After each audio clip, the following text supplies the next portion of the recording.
Hello, Sinister Sippers. So, I do have an announcement to start out with today. We have reached 10 subscribers on Instagram. Not Instagram, YouTube. My bad. Ignore the words. It has been a long day with my toddler. We had a doctor's appointment this morning and then lunch, and it's been a long day. But we have reached 10 subscribers on YouTube, and there has been 9 views on Spotify. So, I'm really excited about all that. I'm glad you guys are enjoying. So now we're going to get into this episode. This episode's going to be a lot. This episode terrifies me to do. Not as much as Goatman will when y'all eventually get Goatman. But this is one of the stories that do honestly creep me out. I cannot watch stuff about this and then go to bed. I have to turn on cartoons, Bluey, whatever, whatever cartoon I'm feeling that night. So, let's get into this. The hunter had spent most of his life in the woods, so he wasn't the type to scare easily. That night, he camped deep in the forest, miles away from the nearest road, when something woke him up just after midnight. At first, he thought it was the wind pushing through the trees.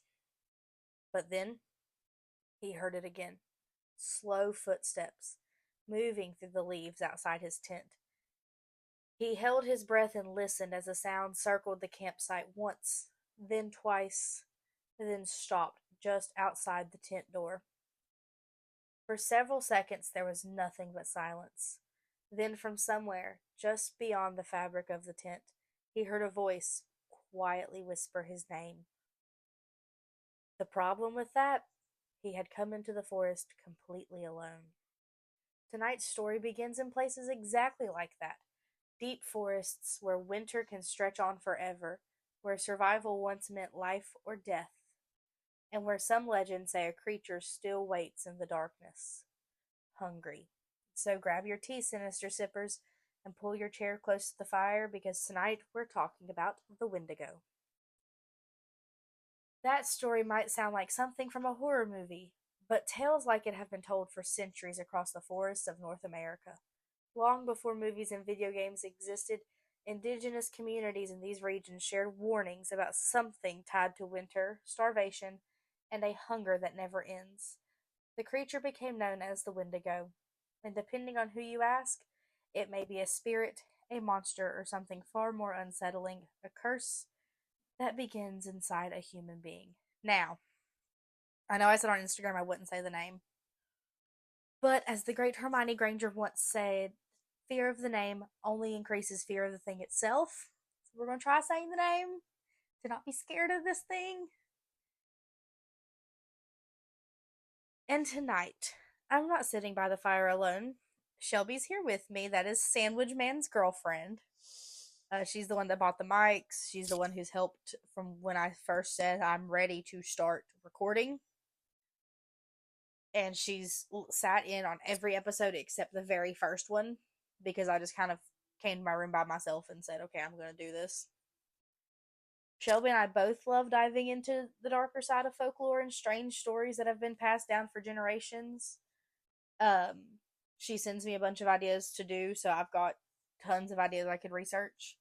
And when we started talking about doing a creepier one, legends that are linked to the forests, we knew we needed to talk about the Wendigo at some point or another in the podcast, so we're going to go ahead and do it early on.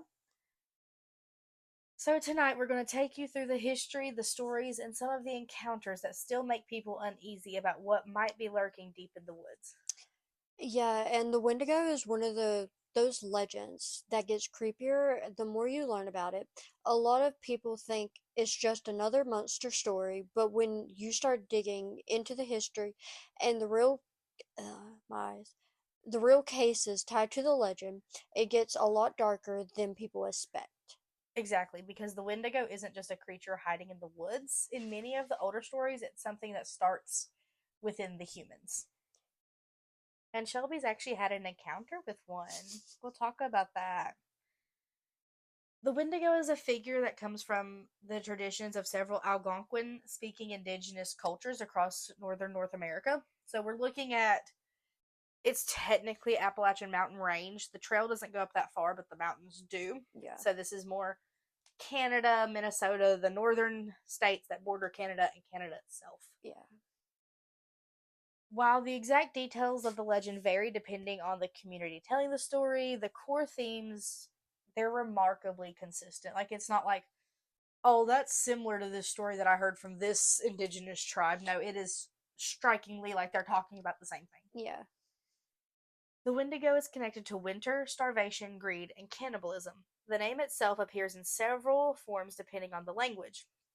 In Cree, it appears as Witiko, Witikow, while in another tribe, whose name I cannot properly say, and I'm not even going to try to butcher it because that feels disrespectful, it is known as the Wendigo. Now, I know it sounds funny. That's how Sam Winchester said it in the episode Supernatural. It is season 1. It's episode 1. I'm pretty sure. That's a crazy way to start a show off. Listen, I was hooked when Dean Winchester said, Dad's on a hunting trip and he hasn't been home in a few days. Okay, that's where the obsession started, and it's part of the reason I'm doing this now. Fair enough. It's part of the reason. Over time, English translations turned those names into the version most people recognize today, which is Wendigo. The stories appear throughout a massive region stretching across the Great Lakes, northern Minnesota, Ontario, Manitoba, Quebec, and deep into the forests of Canada. I know most people say it Quebec. Took French class in high school, cannot. I have to pronounce it correctly, or I feel like the teacher is standing behind me going, that's not how you say it. She was a great French teacher, though. These areas share long, brutal winters where food could become extremely scarce. Where's our winter? It's done happened. I'm good. No. We got one snow, and before that was ice. Yeah. And now that was a good snow. A lot of people were out of work for January. 2 weeks. I don't even think it was in December, like the snow. I think it was in January. It was in January. We got a late winter. We always get our snow in January, so then, like, by the time winter comes back, like, oh, we wanted to snow, and then January hits, and we're like, well, maybe we'll get lucky this year. Because of that reality, survival often depended on the strength of the community and the willingness to share resources. So it was very much like, we've got to come together as a tribe, we've got to gather as much as we can, we've got to store away as much food as possible. Yeah. To survive through the winter. Yeah. Which is what people do now, except they buy bread and milk for their bread and milk sandwiches. Toilet paper. Toilet paper. That was a COVID thing. COVID was the toilet paper. The Wendigo legend grew out of those conditions as both a warning and a lesson about what could happen when desperation and hunger push someone past the limits of humanity. Okay, now traditional stories describe the Wendigo as something horrifying. And it really is, guys. It's pretty horrifying. Sorry, if y'all hear little clicks, we're trying to adjust our mics. We're actually wearing them today instead of holding them. So if there's little clicks throughout, that's the mic clips. Just ignore it. We don't have Sandwich Man here to make sandwiches, so we have to make up for it somehow. But it's not in the way modern movies often portray it. Today, many people imagine the creature is a giant deer-like monster. It's got the head is a skull and antlers of a deer, so it's a buck. Yeah. Y'all are not just going to hear a deer. It's a buck. If it has antlers like that and it looks like a white-tailed deer, it's a buck. Caribou, yes, the females have antlers. This is never depicted as a caribou, though. This is depicted as more of a white-tailed deer or a mule deer, depending on the region. Yeah. Kind of wherever it falls.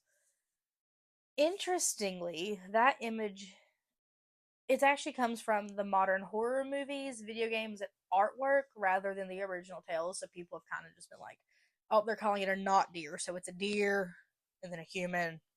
Let's straw this out, and then they make it all weird. In older descriptions, the Wendigo appears far more disturbing because it looks more human. Witnesses and storytellers often described It has a tall skeletal figure with the skin pulled tightly across the bone, so kind of like the skin, like there was no fat, no muscle, it was just bone with skin over top. Its eyes appear sunken deep within its skull, and its complexion is often gray or more ash colored. I think a lot more people lean towards the gray color or more like a grayish white. So the Yeah. ash, but not like ash when you're thinking about a black. It's more of like you took gray and you mixed in a little bit of white and made it a little bit lighter. Yeah. Some stories say the creature smells strongly of decay. It's as though death itself follows it through the woods, which it does. I mean, if you think about it, Yeah, to a point. I mean, this thing is eating things constantly. It's constantly hungry, and it's a symbol of death. Like, most time if you see it, you don't survive. Its limbs are unnaturally long.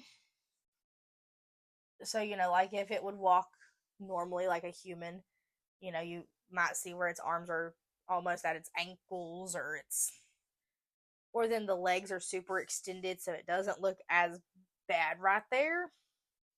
But if it was normal human proportion, like the arms would be dragging the ground. Yeah. This allows it to move quickly through the forest despite the emaciated appearance. These things are wicked fast and they're silent. I think they So, go up to 60 miles per hour while running. yeah, I think it is like 60 because It's either 30 or 60 miles per I hour. think 60 is the one it leans more towards. Yeah. I think it could do both. I think it's 30 while walking, 60 while running. And they're so quiet. Like you hear these stories, and the only reason the person knew was because they heard a branch snap, or they felt something looking at them, or it started taunting them. Wendigo, it has an endless hunger, which is one of like the more frightening aspects. Is that it never feels satisfied after a meal. Many stories say that no matter how much the creature eats, it's never fully satisfied, like I just said. In fact, some traditions say that every time the Wendigo consumes another human, it grows larger, which means its hunger only becomes stronger. Yeah, it's like whenever you go to that restaurant and you like eat, like you spend like $20 on a piece of food or something, Yeah, and then you eat it and you're like, I'm still yeah. It's like when you were so excited for something and then you finish it and you're like, I could really use another helping of hungry. that. Yeah, In many versions of the legend, the Wendigo did not begin as a monster at all. Instead, it started as a human being who crossed a line that was never meant to be crossed.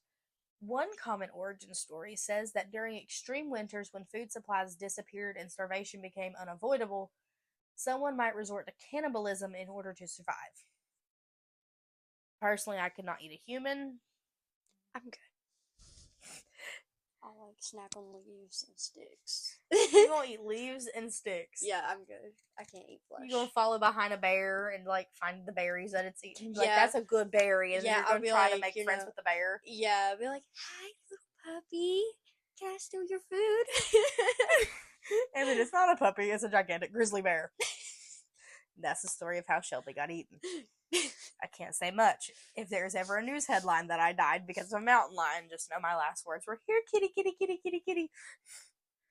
According to the legend, committing this act could cause a curse on a person, slowly stripping away their humanity until they transformed into the Wendigo itself. So this isn't like an instant you eat it, you turn. Yeah. This is a slow process. It's like horrifying to watch because you could almost watch someone go through the transformation. And you're trying to save on to their last bits of humanity when you know they're gone. Yeah. Other stories describe a slightly different origin involving spiritual possession. This is not the version I like. I like the cannibalism version. In this version, the Wendigo exists as a malevolent spirit that can infect or take control of a person. The spirit may target someone who is already vulnerable, such as someone who is starving, isolated, or mentally weakened by the brutal conditions of winter. Once possessed, the person begins to change, their behavior becomes erratic and aggressive, their hunger becomes uncontrollable, and in some accounts, they even begin craving human flesh. Communities who believed someone was transforming sometimes turned to shamans or spiritual leaders to identify and deal with the threat before the transformation was complete. Don't like the possession story. I don't feel like Yeah. it's truly a possession. Yeah. It's more like you have to do that act Yeah, it's more because like almost like a free will type of thing where like to a point.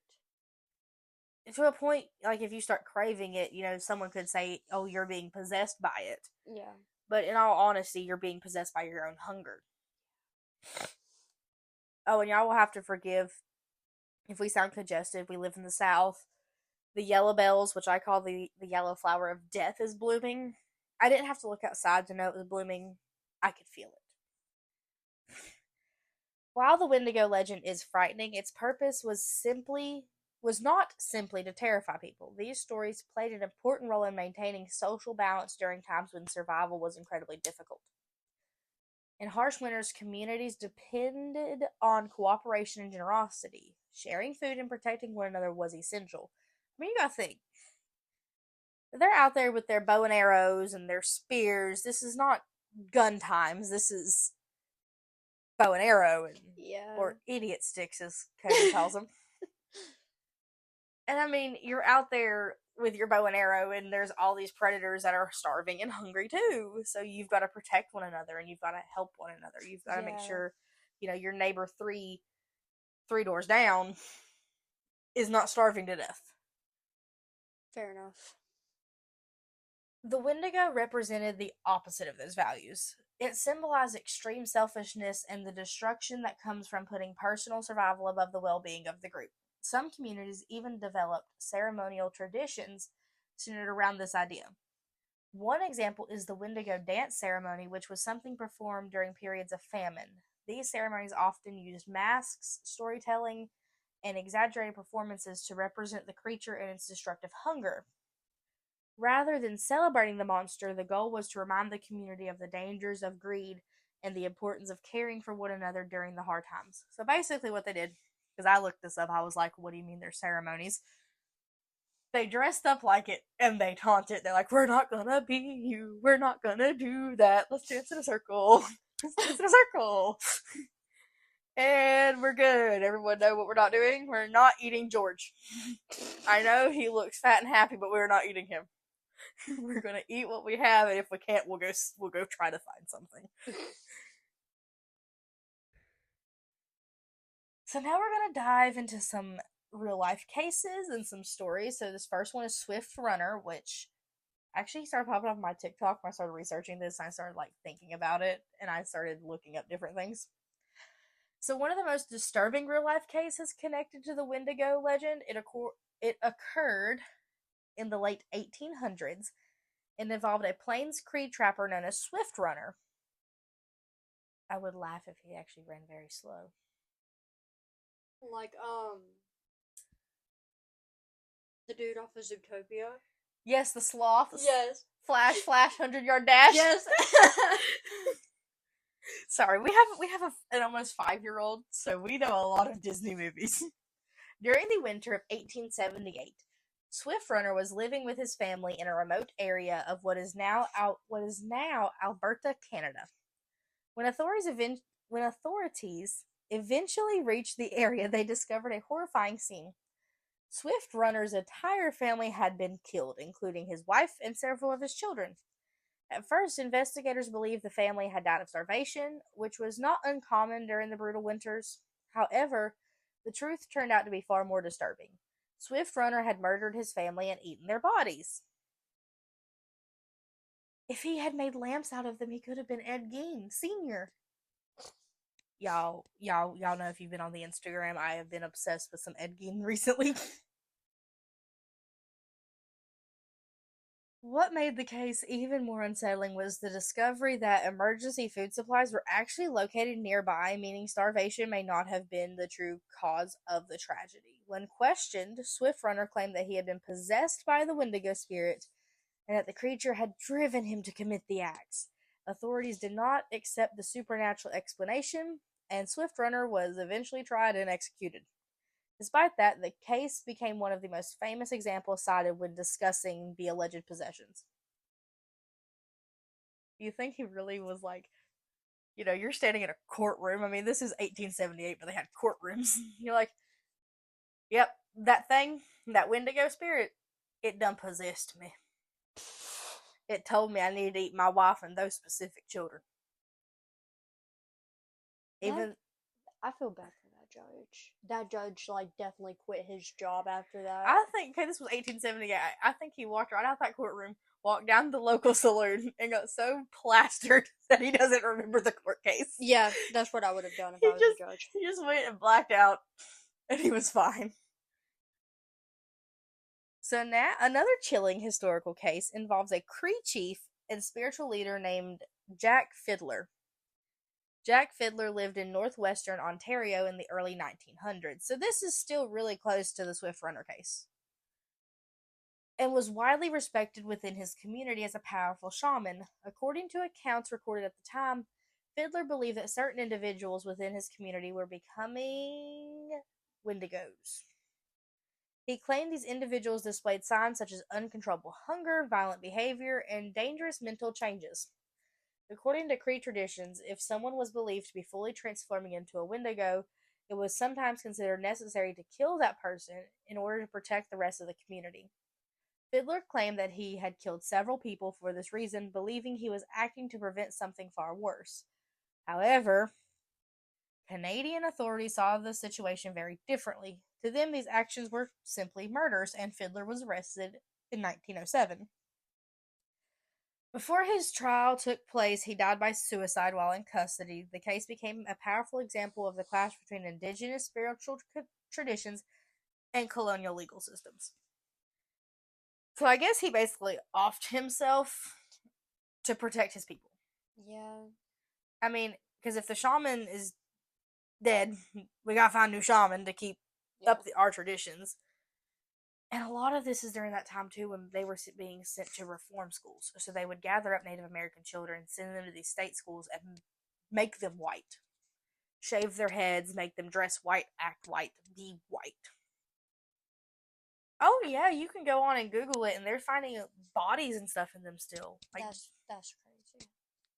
welcome to the Trail of Tears era. So now we're going to talk about Wendigo psychosis. So in the 20th century, anthropologists, I can usually say that word, and for some reason it's not coming out today. Anthropologists and psychologists began studying the Wendigo legend more closely. Some researchers proposed the concept of something called Wendigo psychosis, a supposed psychological condition in which a person develops an overwhelming fear of becoming a cannibal or begins experiencing cravings for human flesh. Several historical cases were cited as possible examples of this phenomenon. However, many modern scholars strongly criticize this idea. Some argue that early researchers misunderstood the cultural context of the stories they were studying, which could be very true. They were like, oh, it's just a legend, throw it to the side. Like, this isn't from our people, so it doesn't matter. Yeah. Anthropologists such as James Waldron have suggested that many so-called cases of Wendigo psychosis may have been exaggerated or misinterpreted by outside observers. Because of this, the debate over the psychosis truly existed. It continues today, so people don't really know if this is a true psychosis or not. I feel like it would take a strong team and a lot of time to prove yes or no. And test this. Now we get to my favorite part of this. We're going to talk about the pop culture and media influences. And yes, there are things on here that I have watched and played, okay? Over the last century, pop culture has dramatically reshaped the image of the Wendigo. One of the earliest influences came from the horror novella The Wendigo, written by Algernon Blackwood in 1910. His story introduced the creature to a wider English-speaking audience and helped transform it into a supernatural horror figure, so like it is today. Yeah. Over time, movies, television shows, and video games began adding their own interpretations. The modern image of the Wendigo as a towering creature with the antlers and the deer skull, he'd mostly from pop culture rather than traditional indigenous stories. Films like Antlers and Ravenous explore the cannibalistic mythology surrounding the creature, while television shows as Supernatural introduced the monster to new audiences through horror storytelling. That episode was really great because if you look at a lot of the folklore, they took the time to research that. Yeah. They took the time to see, okay, most things say you can kill it by burning it. So Sam and Dean have a flamethrower that they found in the woods. You Why do can you why do you have a random flamethrower in the woods? Sam and Dean Winchester, the trunk of the Impala holds anything. I mean, it's a 1967 Chevy Impala. The trunk can hold a dead body. It's the only reason the boys drive that specific car. It's because when the writer was making the show, his neighbor said, "No, don't put them in a Mustang. Put them in a 1967 Chevy Impala because you can fit a dead body in the trunk." I don't know why he knew that. Kind of creepy, but I mean, if one of your friends got drunk back in the 60s, you had an Impala, you shoved him in the trunk, saw if they fit. But then if you get pulled over, It was the 60s. There was a lot less of this whole fair enough. investigating. If you tell him, yeah, he's drunk and the officer opens the trunk and smells nothing but cheap liquor, you'll close that trunk back up and let you go about your day. Fair enough. But Supernatural did do a really good job. And I don't just brag on that show because it's my favorite. It's my favorite for a reason. It's because they actually take time and they. I mean, yes, Sam magically always has Wi-Fi, and I would love to have Sam's magical Wi-Fi powers. But they do a lot of diving. When they started getting into the biblical stuff, they took the time to actually make it accurate. Yeah. Video games have also embraced the legend, especially in titles like Until Dawn, it's the Indigo now, folks, where the Wendigo appears as a terrifying supernatural antagonist stalking characters in a snowy mountain setting.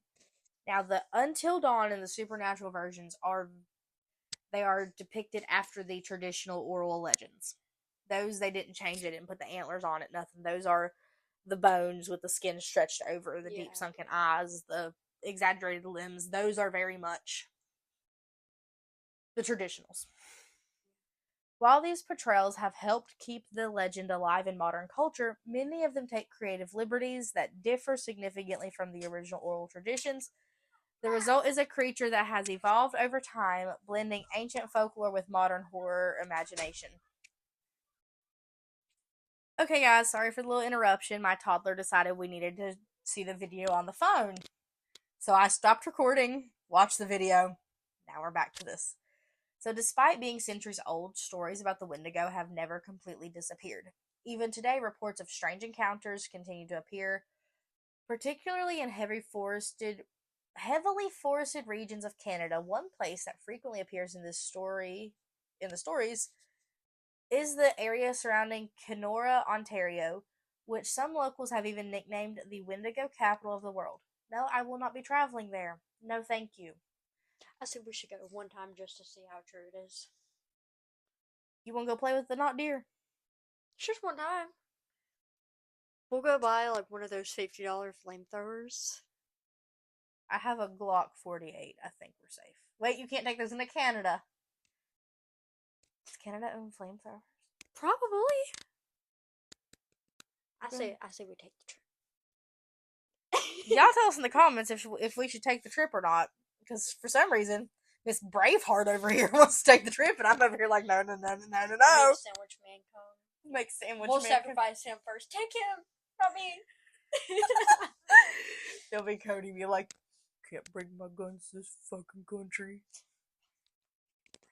Why did you bring me here? Can I at least go get some good food? Is there a Mexican restaurant close by? Yes, honey. Yes, honey. I did all that research before we left. Hunters, campers, and hikers have reported eerie experiences in these forests for decades. Some describe hearing strange howls. Others claim they have seen tall, giant figures moving quickly between the forests, like the trees, before disappearing in darkness. Some witnesses describe glowing eyes, watching from deep within the forest, always just beyond the reach of their flashlight beams.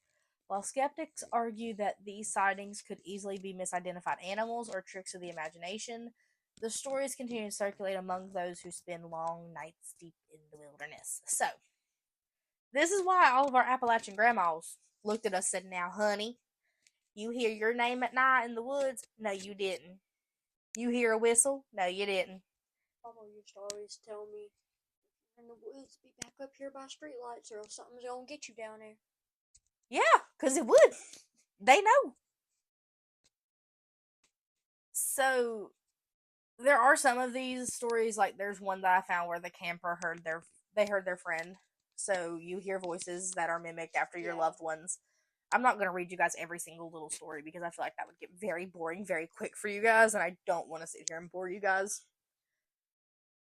And so you'll hear voices that sound like your loved ones or your friend, or you'll hear a baby crying, a woman screaming for help, something that's going to get the attention of somebody. Because if you're in the middle of the deep woods and you hear a baby crying, that's going to get your attention. You hear a At least if you're a female, it I feel like some men would have an instinct of what's happening. Because, I mean, will. Some men would like turn around and be like, "What was that? or they turn around and go, someone get their kid. That baby's crying. Somebody better go get it." um, a lot of park rangers have interesting stories. There's Canadian park rangers, but also I've seen ones in like Yellowstone and some of the Pacific Northwest Yeah. parks. Um, so what happens in 99% of these stories? What happens is the forest goes silent. There's not even the hum of a bird, a cricket, a frog, nothing. There is no sound. And then next thing you know, they're hearing footsteps. They're hearing something scratching at the tent. And what I've read is that the further away it sounds, the closer it is. Yeah. And the closer it sounds, the further away it is. So it's thinking if I make myself sound close, they're going to run to me. I don't actually have to put in much effort for my meal. Yeah. If they think I'm close by, they're going to take off running, and I'm going to be actually where they're running towards.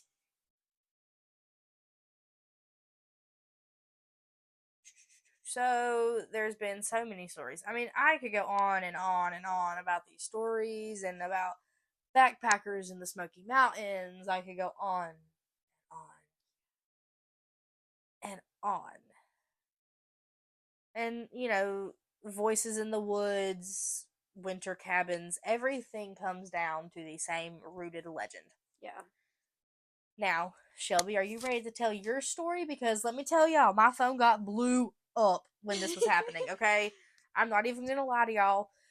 She called me and I was like, "Do you want me to come?" And I was like, "I'll make sure I've got my gun with me.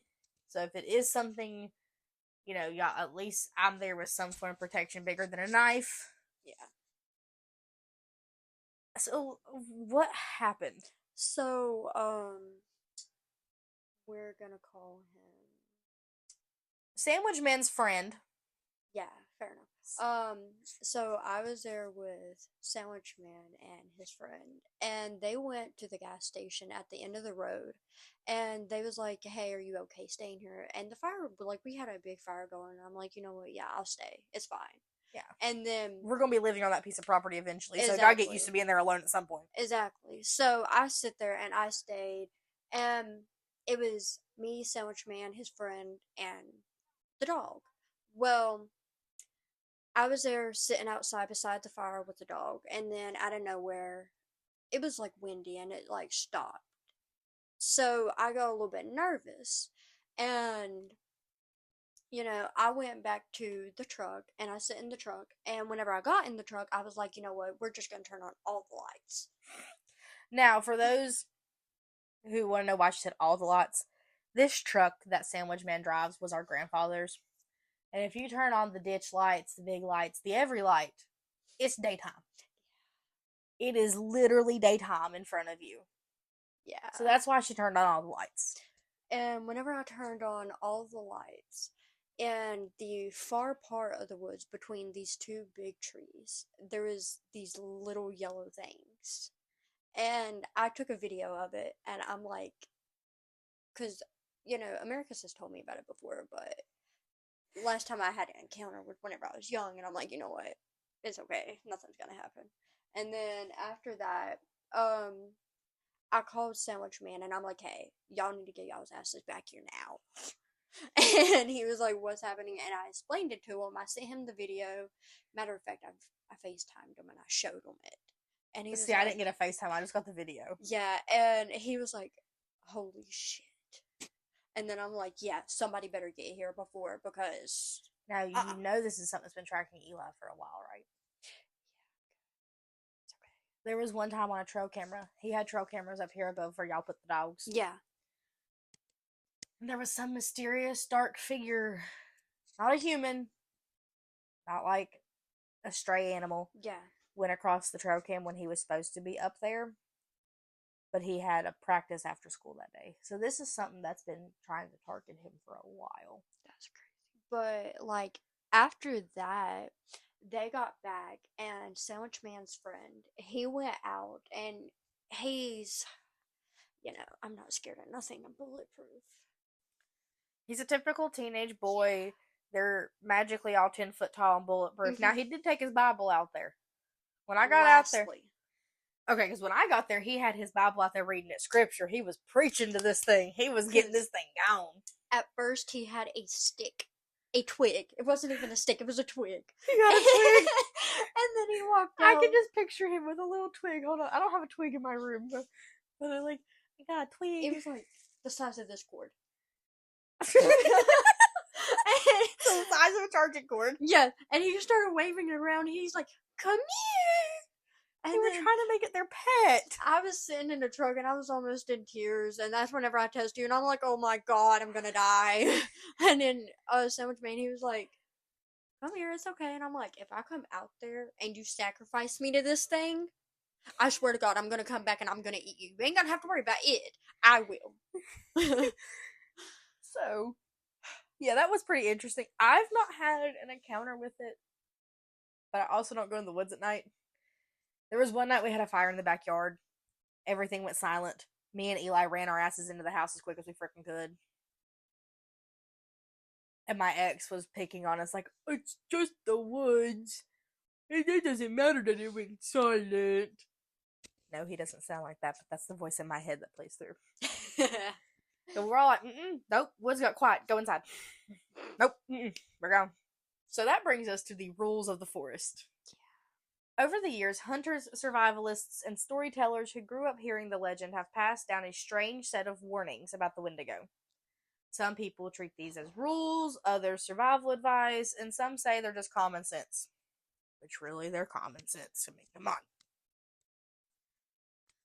In the wild, so first, sorry, I'm reading my script and words are just going in together because I'm going off script sometimes.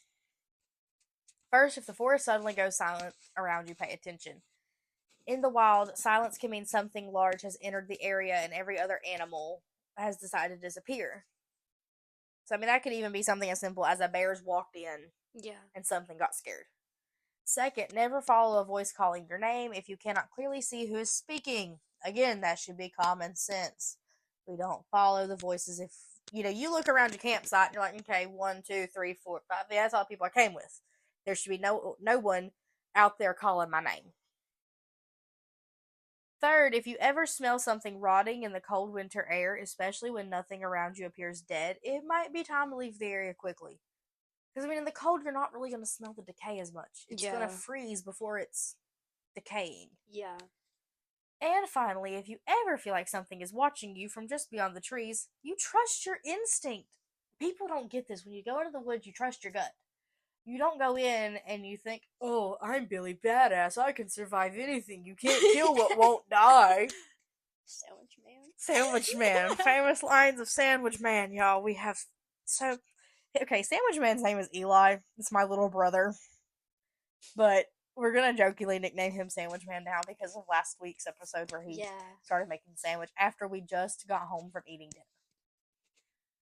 But you trust your gut. You trust those feelings because your body is going to detect something before your brain and your eyes see it. Like your instincts start kicking in.